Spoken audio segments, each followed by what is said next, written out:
आधा तुम्हारा स्टॉक वहाँ देखो कितना एक्सपायर्ड निकला है। महिला एसडीएम सरकारी अस्पताल क्या पहुंची, सारी व्यवस्थाओं की पोल खुल गई। मिली है घूंघट डालकर सरकारी अस्पताल पहुंची महिला एसडीएम कृति राज से, जो एक आम मरीज की तरह अस्पताल पहुंची थी। लाइन में लगकर पर्चा कटवाया और फिर सारी छानबीन कर डाली। यूपी के फिरोजाबाद स्थित एक प्राथमिक स्वास्थ्य केंद्र में उस वक्त हड़कंप मच गया जब जिले की महिला एसडीएम औचक निरीक्षण करने पहुंच गई। निरीक्षण के लिए एसडीएम घूंघट में मरीज बनकर पहुंची थी। उन्होंने आम मरीजों की तरह लाइन में लगकर पर्चा बनवाया और डॉक्टर को दिखाने के लिए खुद कतार में भी लग गई। शुरू में उन्हें कोई पहचान नहीं पाया, लेकिन जब खुलासा हुआ कि घूंघट वाली महिला कोई और नहीं बल्कि एसडीएम है, तो वहां मौजूद कर्मचारियों के पसीने छूट गए। एसडीएम को स्वास्थ्य केंद्र में कई खामियां भी मिली। कब एक्सपायर है? तुम कैसी फार्मासिस्ट की ड्यूटी कर रहे हो? चेक करते हो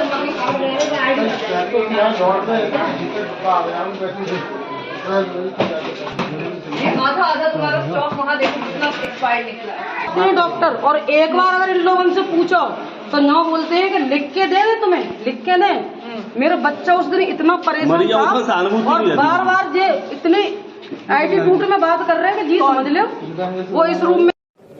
जी मेरे पास एक शिकायत प्राप्त हुई थी दीदामई हॉस्पिटल के संबंध में कि वहाँ पे कुत्ते के काटने के बाद जो इंजेक्शन लगाए जाते हैं, 10 बजे से लोग वहाँ पे अपना इंतजार कर रहे थे डॉक्टर का और डॉक्टर प्रेजेंट नहीं थे, जिसकी वजह से बहुत अफरा तफरी मची हुई थी। तो जब हम वहाँ पहुंचे, हम वहाँ अनोनिमसली घूंघट करके गए थे, हमने पर्ची कटवाई, डॉक्टर से बात की। डॉक्टर का व्यवहार भी उचित नहीं पाया गया। उसके अलावा उनके जब रजिस्टर्स चेक किए गए तो काफ़ी लोग मिसिंग थे, कुछ लोगों की वहाँ पे सिग्नेचर्स थे फिर भी वो हॉस्पिटल में नहीं पाए गए थे। इसके अलावा वहाँ पे दवाइयाँ जो थी लगभग आधा स्टॉक वहाँ एक्सपायर्ड था जब हम पहुँचे, और जो व्यवस्थाएं थी साफ सफाई की वो भी मेंटेन नहीं थी। इंजेक्शन भी सही ढंग से बिठाल के प्रॉपर नहीं लगाए जा रहे थे। किसी भी प्रकार से एक जन सेवा के भाव से कार्य नहीं हो रहा था।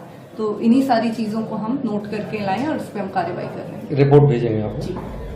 अब महिला एसडीएम का ये वीडियो सोशल मीडिया पर शेयर कर अखिलेश यादव ने भी सरकार को घेरा है। उन्होंने लिखा, स्वयं घूंघट में जाकर उत्तर प्रदेश की चिकित्सा व्यवस्था से बड़ा पर्दा उठाकर सच्चाई दिखाने वाली साहसी महिला अधिकारी को संभल कर रहना होगा, नहीं तो इस डॉक्टर दवाई के बिना चलने वाली उत्तर प्रदेश की बीमारू चिकित्सा व्यवस्था के गोरख धंधे के खुलासे से शर्मसार हुई भाजपा सरकार कहीं ज्ञानवर्धन के बहाने उन्हें अध्ययन हेतु विदेश न भेज दे।